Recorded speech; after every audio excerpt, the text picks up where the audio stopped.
चलिए देखिए, आज हम पढ़ेंगे रेशे के बारे में। रेशे या जिसे हम लोग कहते हैं रेशेदार भोजन, या इसी को हम लोग कहते हैं रफेज। इसको रफेज के भी नाम से जाना जाता है, या इसे कहते हैं रेशेदार भोजन, या इसे ही कहते हैं रेशे यानी फाइबर्स फूड। ऐसे भोजन जिसमें रेशे पाए जाते हैं। क्या पाए जाते हैं? रेशे। तो चलिए हम देखते हैं कि वास्तव में रेशे होते क्या हैं। क्या है रेशेदार भोजन? हम कौन सा भोजन करें, क्या खाएं? कटहल खा लें, सब्जी खा लें, या दाल खा लें? क्या खाएं जिससे हमें फाइबर मिल जाए, जिसे अंग्रेजी में फाइबर्स कहते हैं। क्या कहते हैं? फाइबर। फाइबर को ही रेशे कहते हैं। ठीक है, फाइबर अंग्रेजी इंग्लिश नाम है। हम क्या क्या क्या चीज खा लें, क्या क्या खा लें जिससे हमें फाइबर मिल जाए। तो फाइबर वास्तव में होता क्या है? फाइबर जो है, जैसे हमारे भोजन में प्रोटीन मिलता है, कार्बोहाइड्रेट मिलता है, विटामिन मिलता है और वसा रहता है। ये सभी पोषक तत्व हैं। ये सब क्या है? पोषक तत्व हैं। कोई हमारे शरीर को ऊर्जा देता है, और विटामिन को छोड़कर प्रोटीन हो गया, कार्बोहाइड्रेट हो गया, वसा हो गया, ये हमारे शरीर को ऊर्जा देता है। और विटामिन जो है रोगों से लड़ने में मदद करता है। लेकिन ये चारों पोषक तत्व हैं, किसी न किसी रूप में ये पोषक तत्व हैं। लेकिन ये जो फाइबर है वह पोषक तत्व नहीं है, पोषक तत्व है ही नहीं।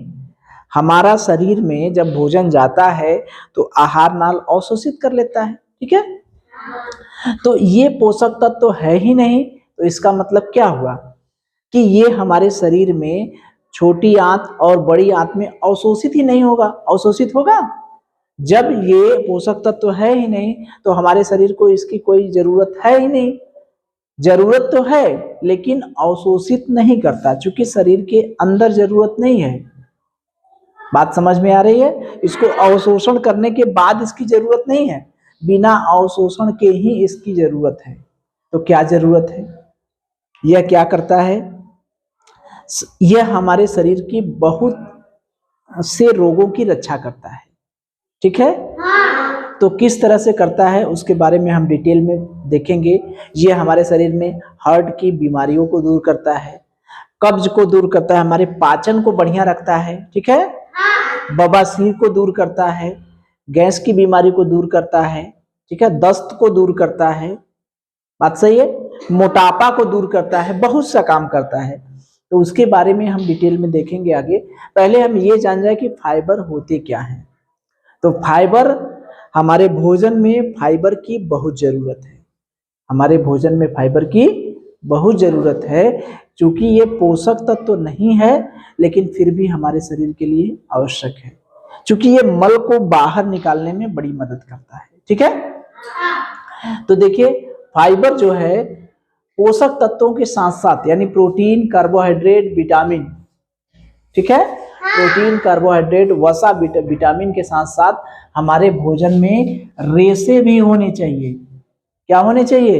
रेशे, यानी फाइबर की आवश्यकता होनी चाहिए, फाइबर की जरूरत होनी चाहिए। जो हम भोजन खाते हैं उसमें फाइबर युक्त भोजन होना चाहिए, यानी रेशेदार भोजन होना चाहिए।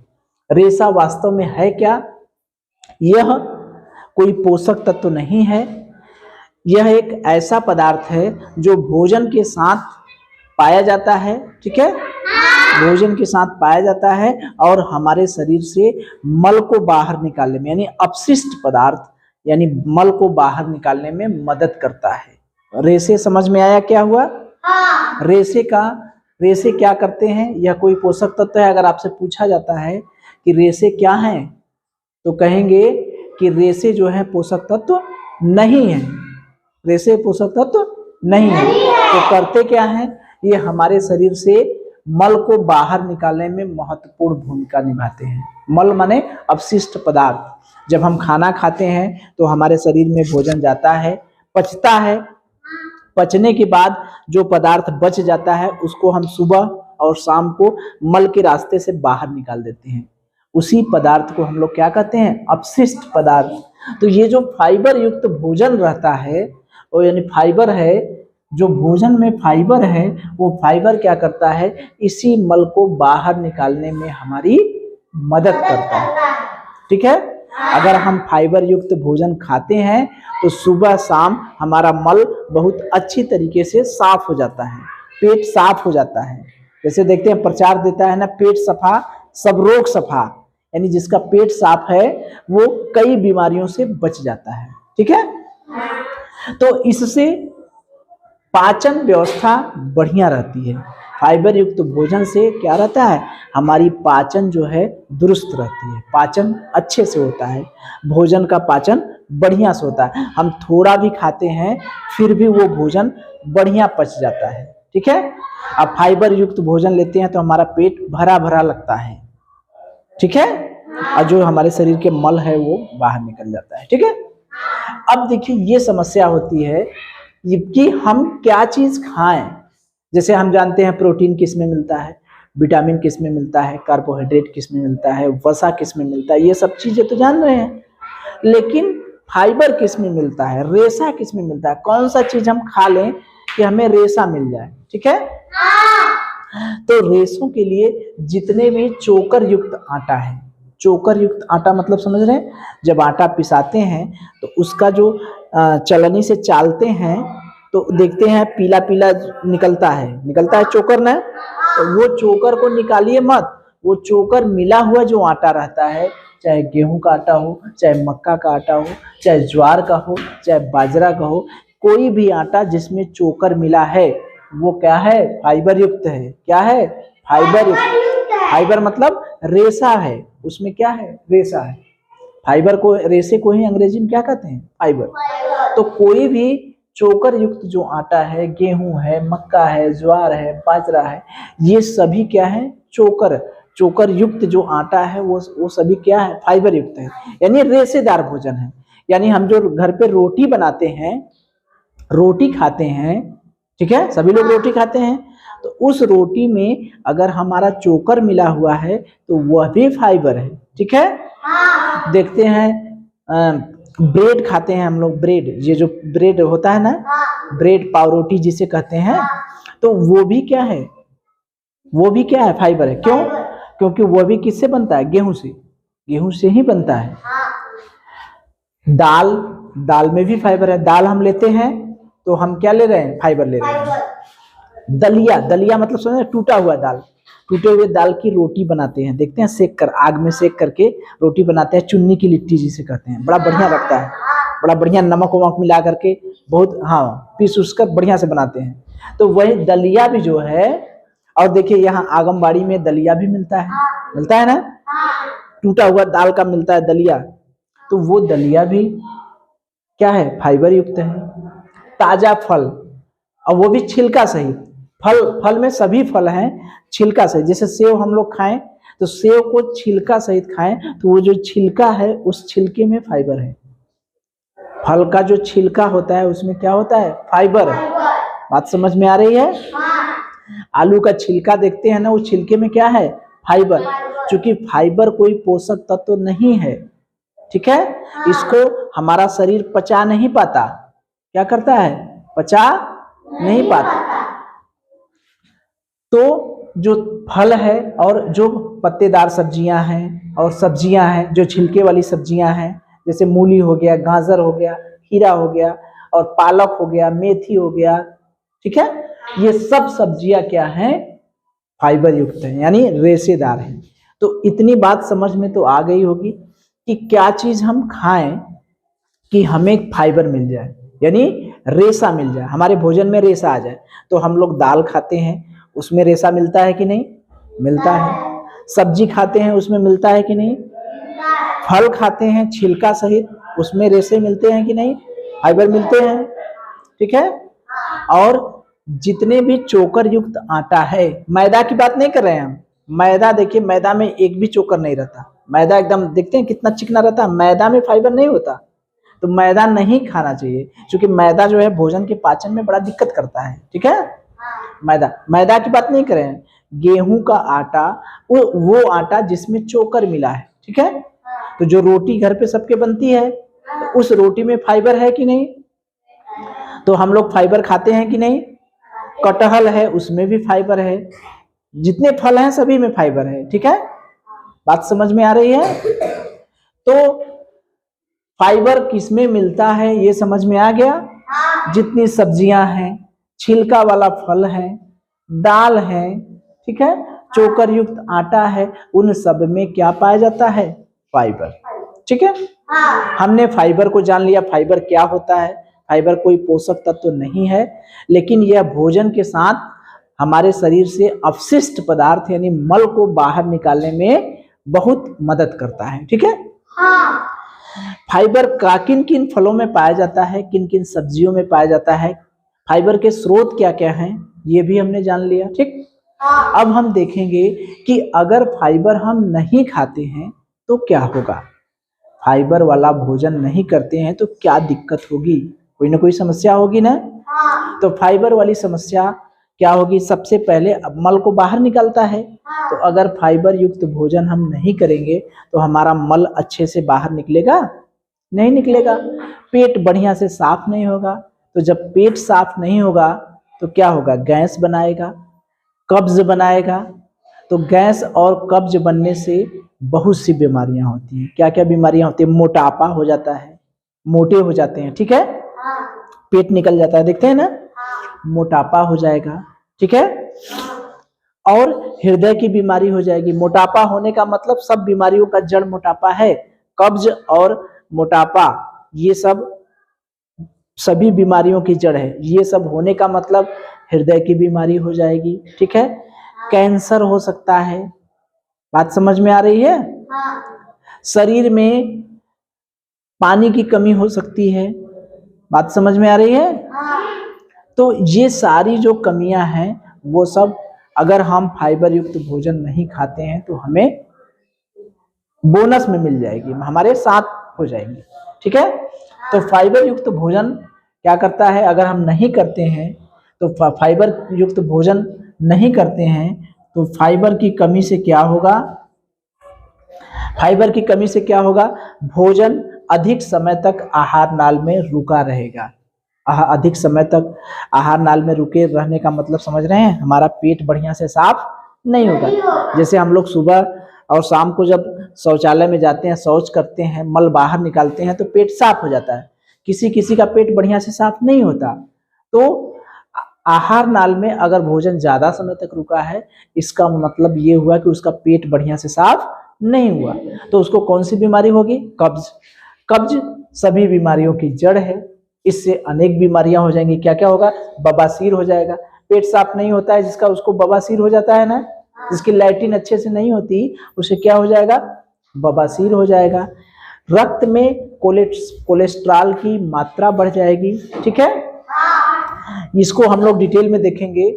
ठीक है, क्योंकि जो रेशा होता है वो कोलेस्ट्रॉल को मात्रा को कम करता है। ठीक है, ये रेशा जो है इसको हम लोग डिटेल में देखेंगे कि जो हमारा रेशा होता है कोलेस्ट्रॉल को कम करता है। ठीक है, तो कोलेस्ट्रॉल को बढ़ने नहीं देता।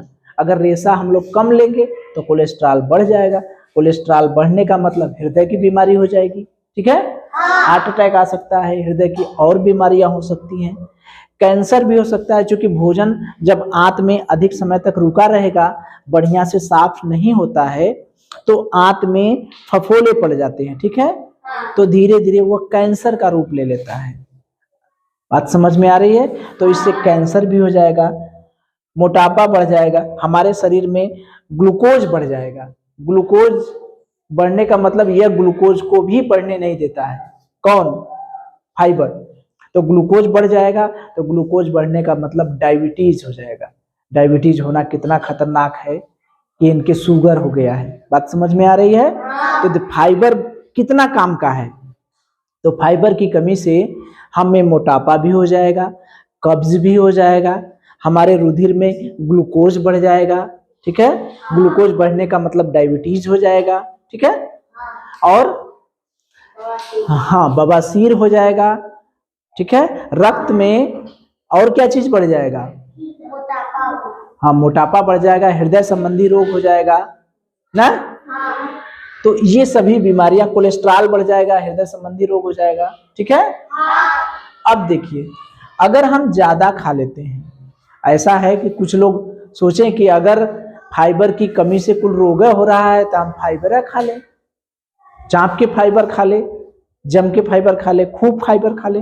तो फाइबर ज्यादा भी नहीं खाना है किसी भी चीज को, कि ज्यादा मात्रा हमारे शरीर को नुकसान देती है। ठीक है, फाइबर ज्यादा खाने लगे तब क्या होगा, लैटिन मल निकालने में बाहर मदद करता है, तो ज्यादा खा लेंगे तो ज्यादा मल निकलने लगेगा, तो ज्यादा मल निकलने लगता है तो उसी को कहते हैं हमारी पतली चल रही है। क्या चल रही है?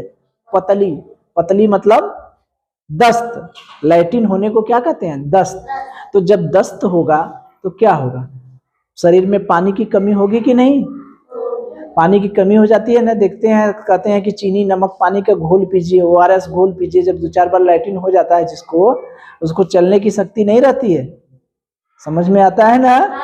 क्योंकि पानी की कमी हो गई, तो पानी की कमी हो गई तो तंत्रिकाएं भी, तंत्रिका के लिए डिस्टर्ब है सोडियम, तो सोडियम की भी किसी न किसी रूप में कमी हो जाती है। पानी की कमी होने का मतलब नमक भी कम होने लगता है, तो पानी की कमी होने लगती है तो तंत्रिकाएं भी डिस्टर्ब होने लगती हैं, तो शरीर गस्तिया जाता है, होता है ना?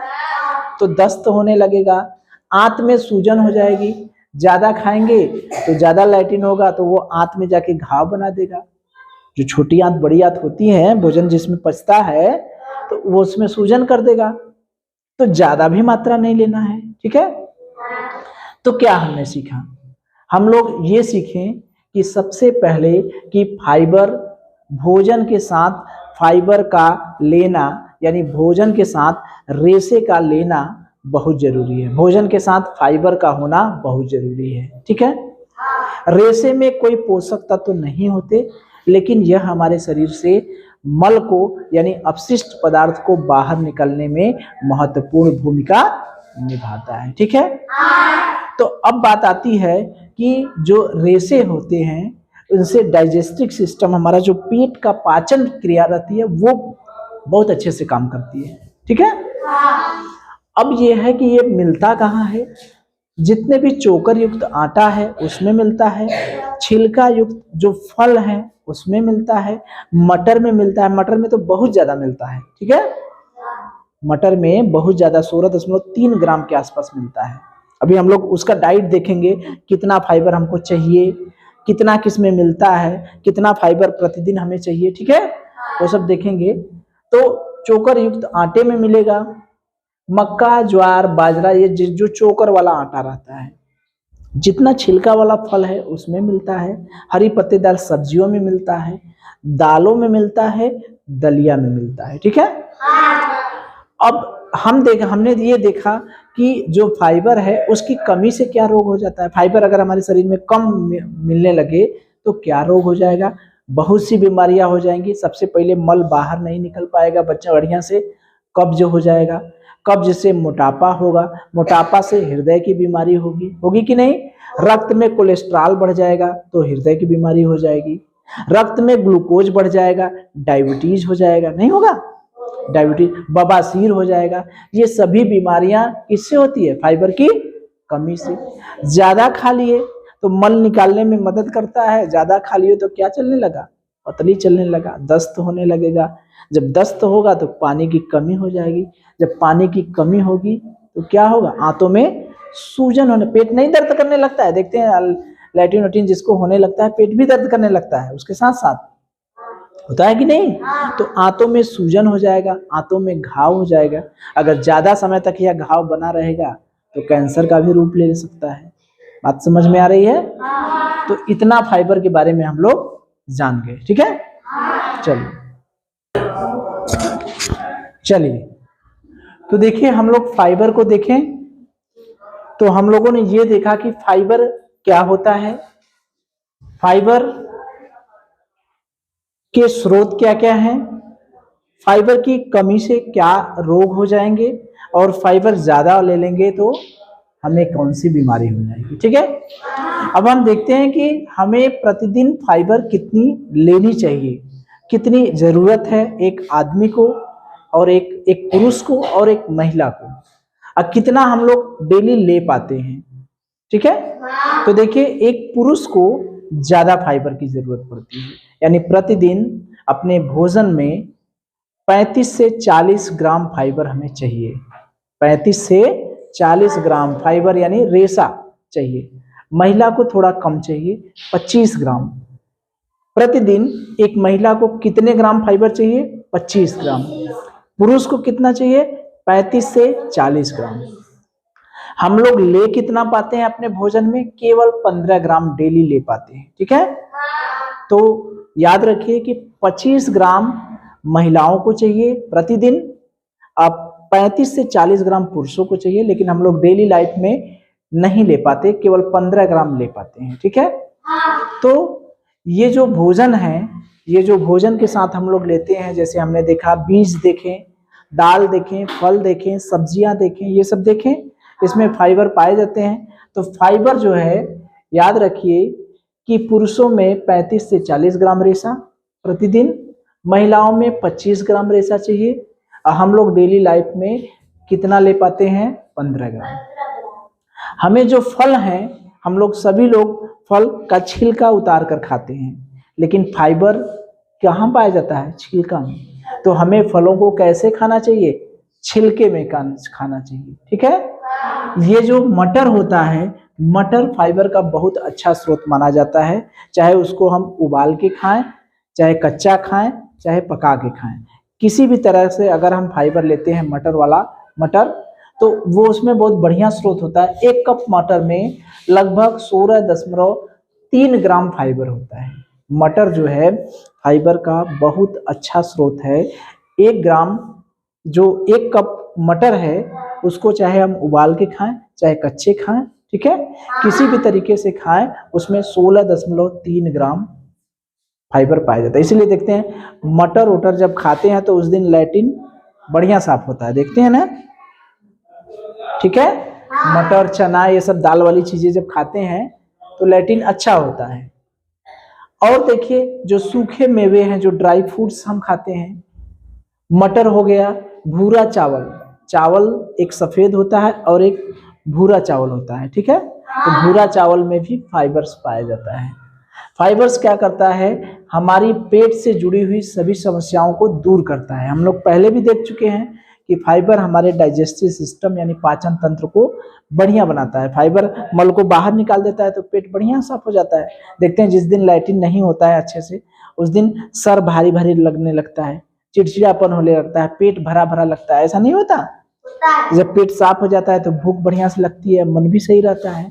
तो वही पेट से जुड़ी सारी समस्याओं को दूर करता है कौन? फाइबर, ठीक है। फाइबर याद रखिएगा एक तरह का कार्बोहाइड्रेट ही है। फाइबर एक तरह का कार्बोहाइड्रेट ही है, लेकिन यह ऊर्जा नहीं देता। कार्बोहाइड्रेट है लेकिन ऊर्जा नहीं देता। यह पौधों से मिलता है, चाहे पौधों के तने से मिले, पत्ती से मिले, बीज से मिले, फल से मिले, पौधों से प्राप्त होने वाला फाइबर है, ठीक है। पौधों से प्राप्त होने वाला कार्बोहाइड्रेट है। अब देखिए, अब ये जो फाइबर होता है, इसका पाचन छोटी आंत में नहीं होता है, इसका पाचन होता ही नहीं, ठीक है। हमारे जो पेट में, अमाशय में इसका पाचन नहीं होता है, ठीक है। तो अमाशय के बाद छोटी आंत में गया, तो छोटी आंत में जाता है, छोटी आंत से फिर बड़ी आंत में चला जाता है। कौन? फाइबर। तो बड़ी आंत में जो इसके बैक्टीरिया होते हैं, बड़ी आंत के जो बैक्टीरिया होते हैं, वो अगर उस फाइबर को तोड़ दिए, ठीक है, तोड़ भी सकते हैं और नहीं भी तोड़ सकते हैं।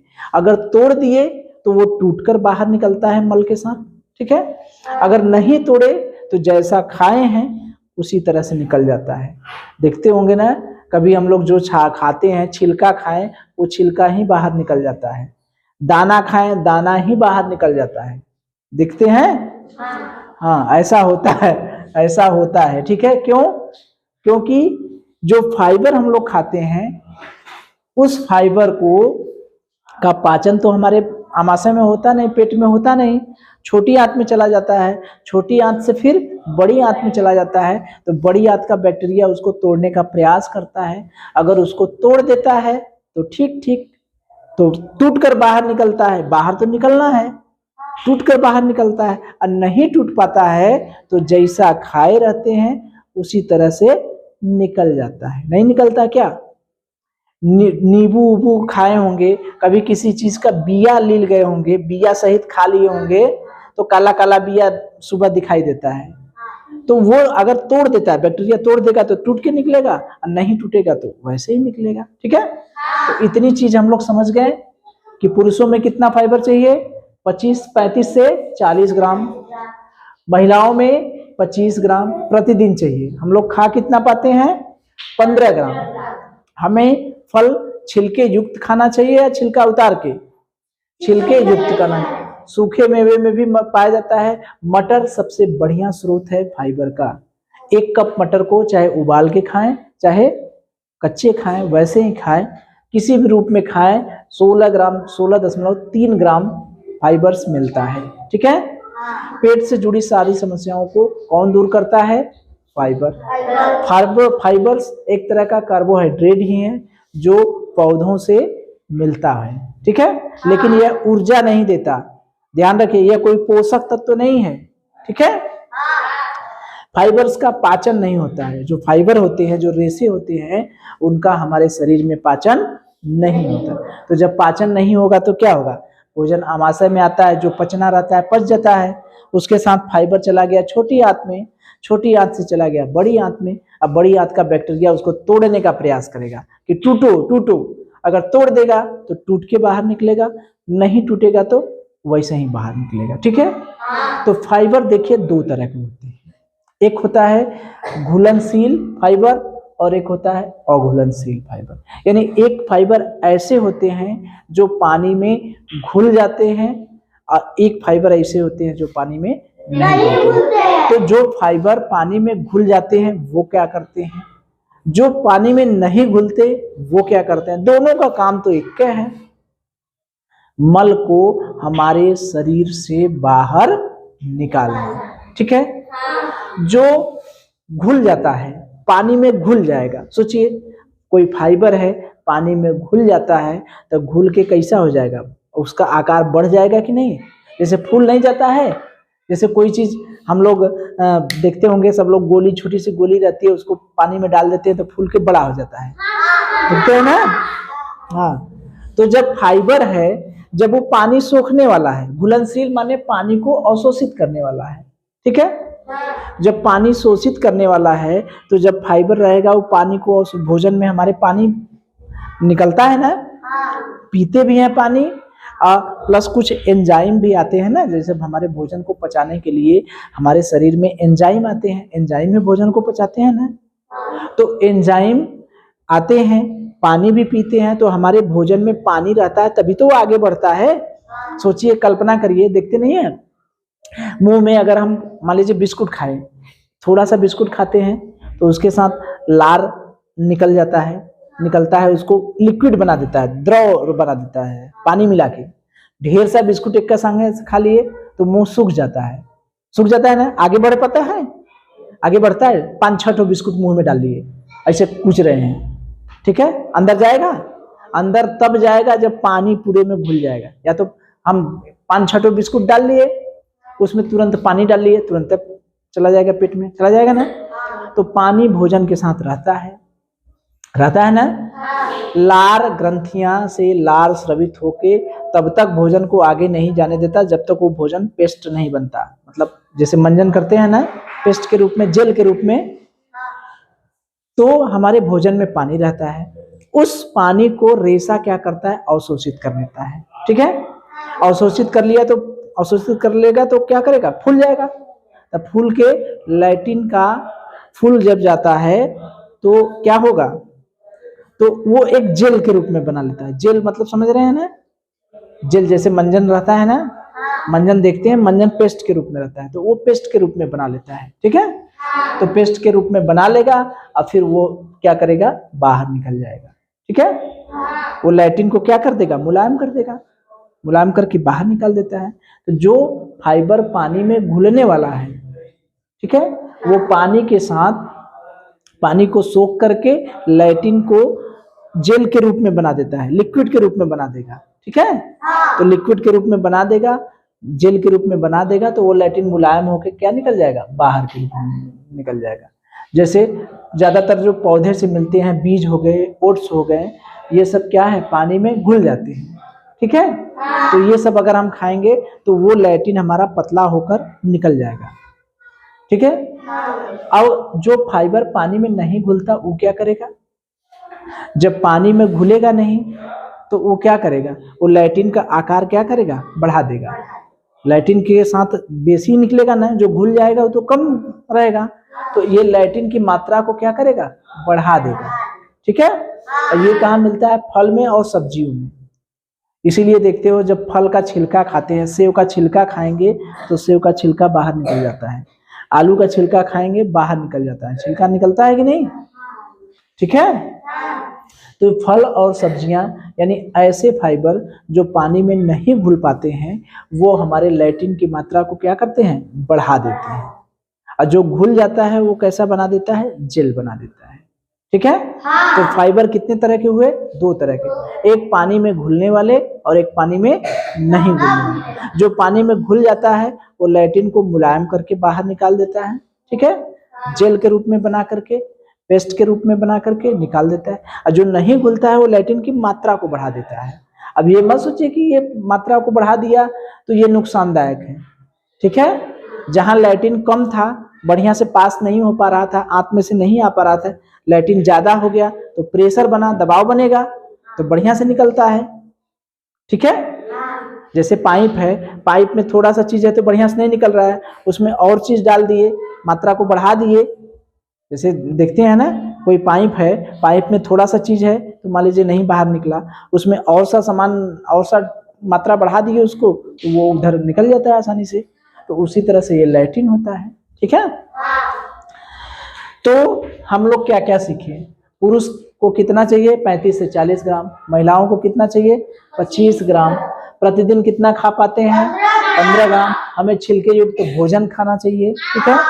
सूखे मेवे, मटर और भूरे चावल, और उसके साथ साथ जो फल, सब्जियां, दाल, ओट्स, छिलके युक्त पदार्थ, ये सब में भी मिलता है। एक कप मटर में 16.3 ग्राम मिलता है। पेट से जुड़ी सारी समस्याओं को कौन दूर करता है, फाइबर।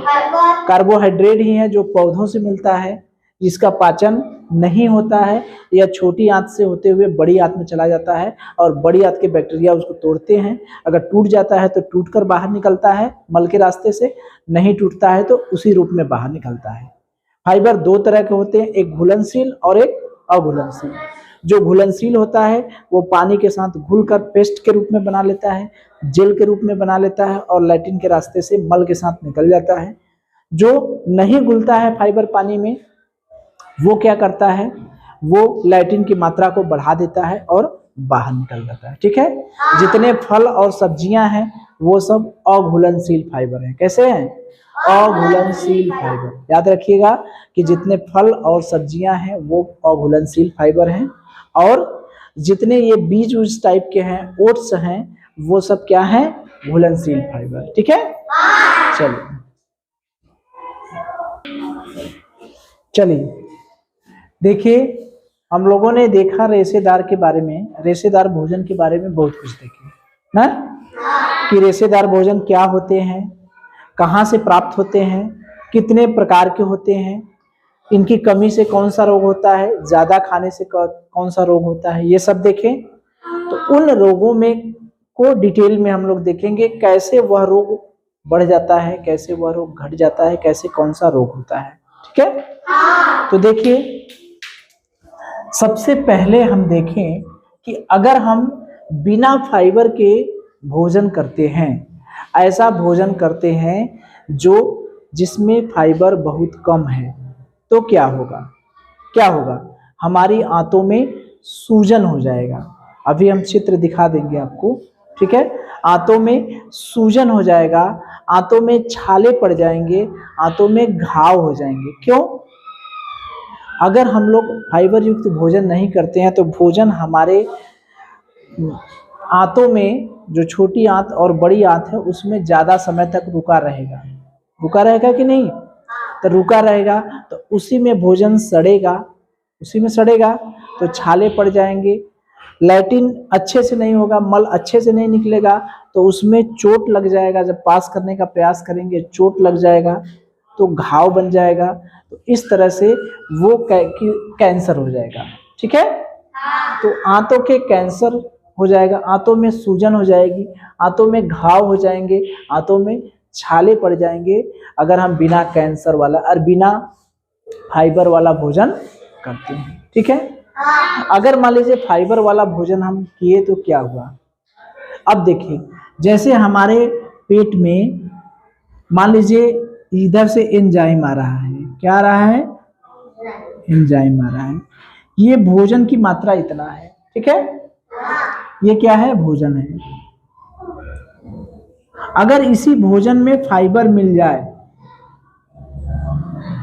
ठीक है, तो एंजाइम को पचाना है, ये भोजन है, अगर इसमें फाइबर मिल गया तो इसका आकार बढ़ा देगा कि नहीं, ये जो छोटा सा भोजन था वो बढ़ करके क्या हो जाएगा, बड़ा हो जाएगा, तो इसका क्षेत्रफल बढ़ जाएगा कि नहीं, इसका क्षेत्रफल क्या होगा, बढ़ जाएगा, जो भोजन का क्षेत्रफल है वो बढ़ जाएगा, तो जो एंजाइम है वो उसको ज्यादा एरिया मिलेगा, ज्यादा क्षेत्रफल मिलेगा, यहाँ यहाँ यहाँ हर जगह जा करके भोजन को पचाएगा।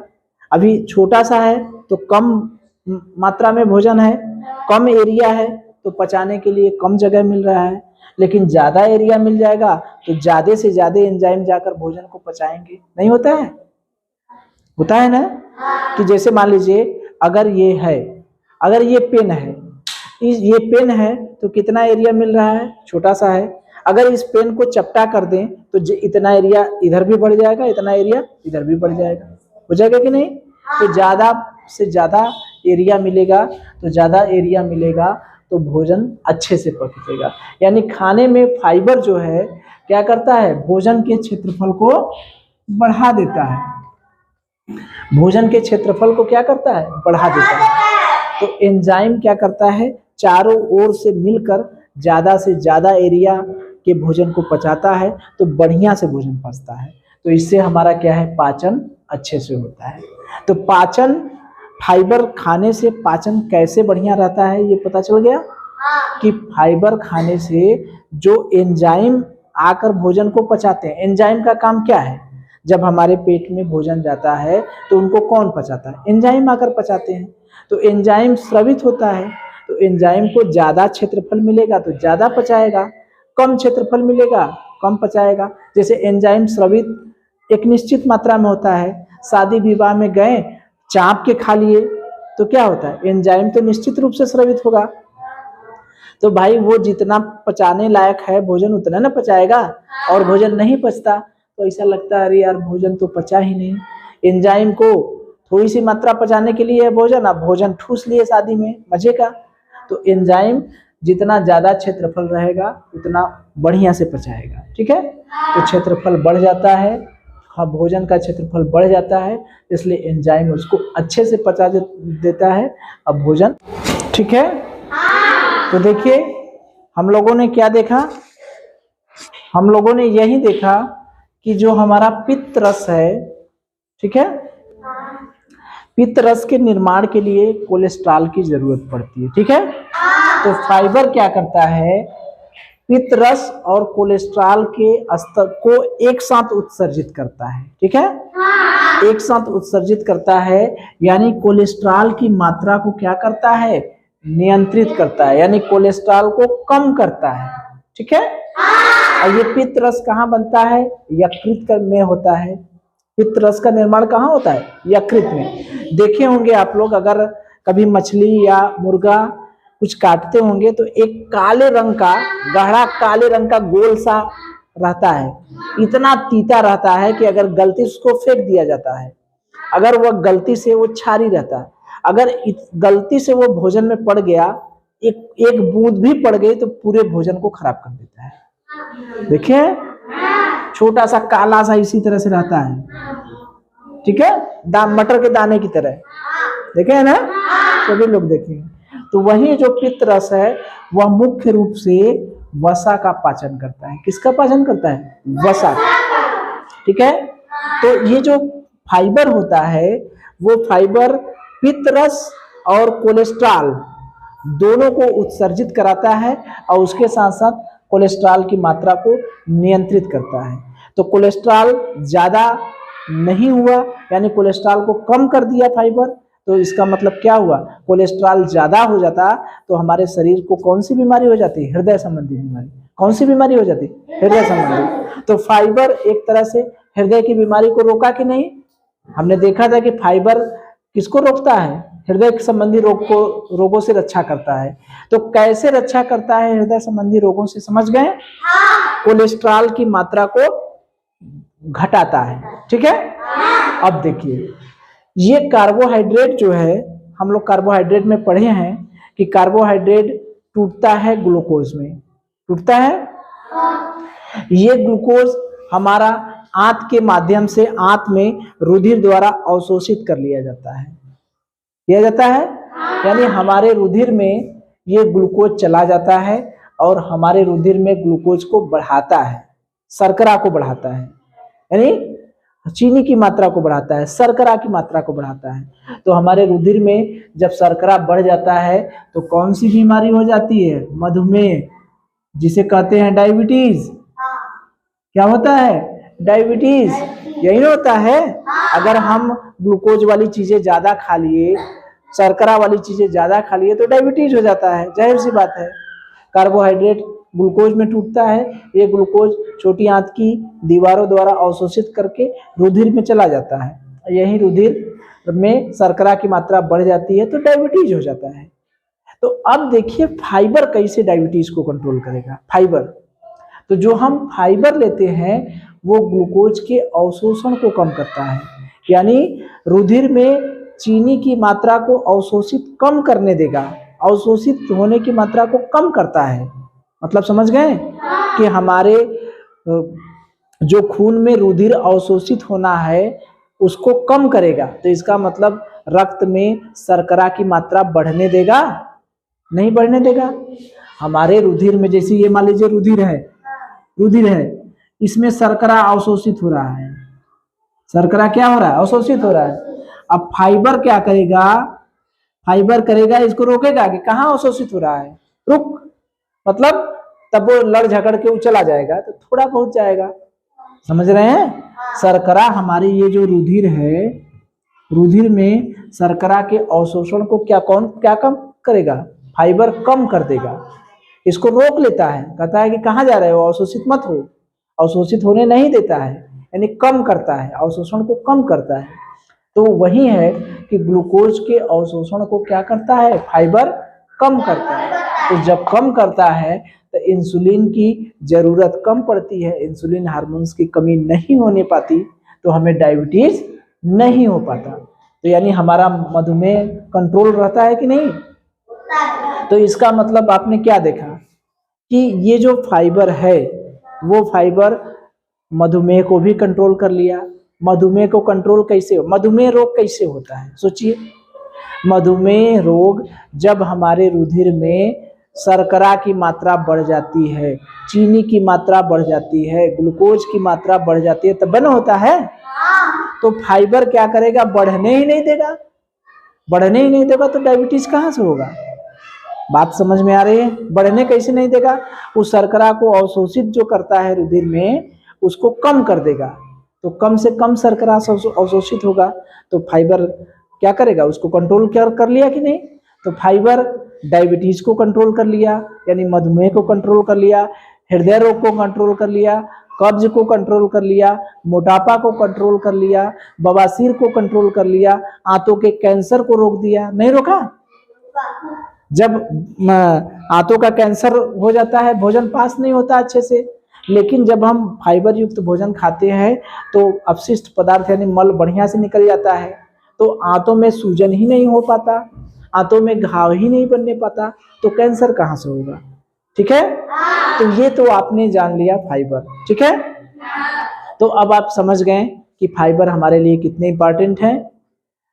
ठीक है, फाइबर क्या होता है, फाइबर कहाँ पाया जाता है, किन किन फलों में पाया जाता है, किन किन बीजों में पाया जाता है, किन किन सब्जियों में पाया जाता है, इसकी कमी से क्या रोग होगा, अधिकता से कौन सा रोग होगा, कैसे वो रोगों को कंट्रोल करेगा। ये सारी चीज हम लोग समझ गए। तो ये फाइबर आपका क्या हो गया, समाप्त। इसके बाद हम लोग पढ़ेंगे जल के बारे में। किसके बारे में, जल के बारे में। चलिए।